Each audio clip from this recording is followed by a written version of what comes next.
When it comes to Marvel Studios, we know years ago they talked about the idea of expanding the portfolio and adding more and more films every year.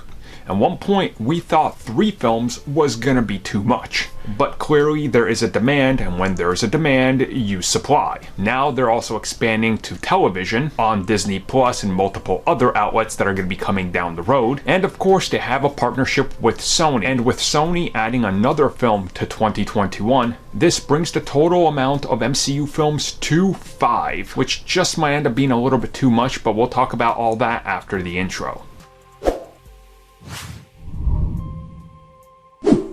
So initially I opened up my file and I was like, okay, I'm ready to talk about the 5 films. Then I realized that the MCU, because I forgot about the TV thing, was expanding to TV bigger than they are this year with more content. So we're going to really talk about the 5 films and then the TV side as well. So obviously with the TV shows, we know we're getting next year. We know we're getting Loki. We know we're getting Marvel's What If, and we know we're getting Ms. Marvel, She-Hulk, and Moon Knight. So that right there is a total of 5 TV shows already. Now, of course, with films for 2021, we have February 12th, which is Shang-Chi. We have May 7th for Doctor Strange in the Multiverse of Madness. We then have July 16th for Spider-Man 3. We then have November 5th, which is, of course, Thor: Love and Thunder.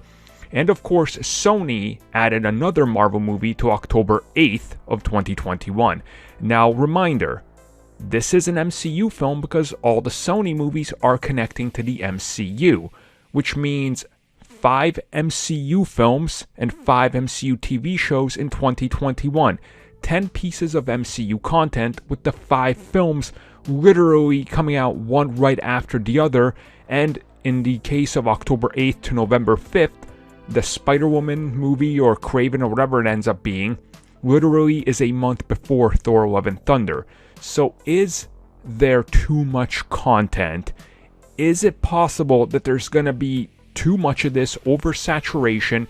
Is it possible some of these are going to hurt the other ones? And honestly, I came into this ready to say no, but I don't know.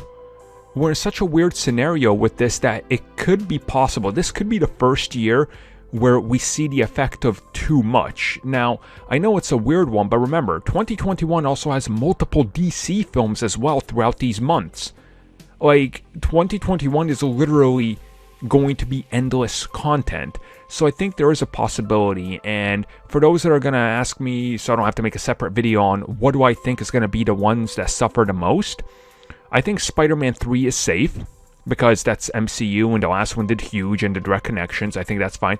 Thor: Love and Thunder is going to be big, because again, it's Taika returning, he's got an Oscar win now, he's returning to Thor, people loved the last one, people that didn't see it because they didn't like the Dark World were like, oh wait, I actually like this one, I'll go see the next one.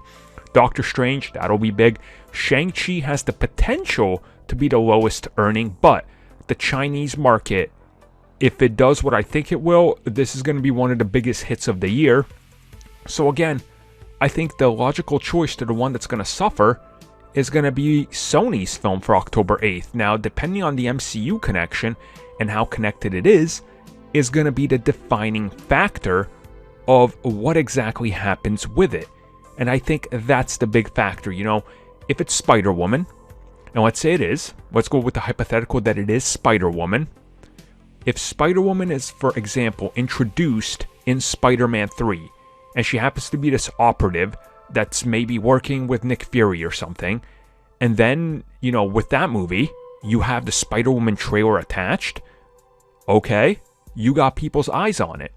But if it ends up being a Morbius scenario, where, yeah, it's in the MCU, but the MCU's not acknowledging it, he's not appeared somewhere, we could be in for an interesting scenario for the film. So again, there's a lot here going on, but I think it's definitely Sony's movie that has the biggest uphill battle, and specifically the unnamed title. If it's Kraven, that's even a bigger uphill battle, because I don't know who's asking for a Kraven movie. I mean, Morbius, at least me.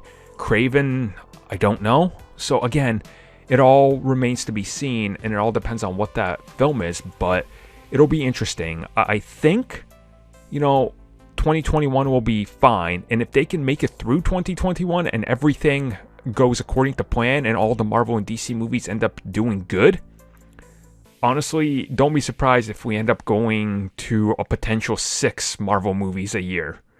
And it really is a possibility.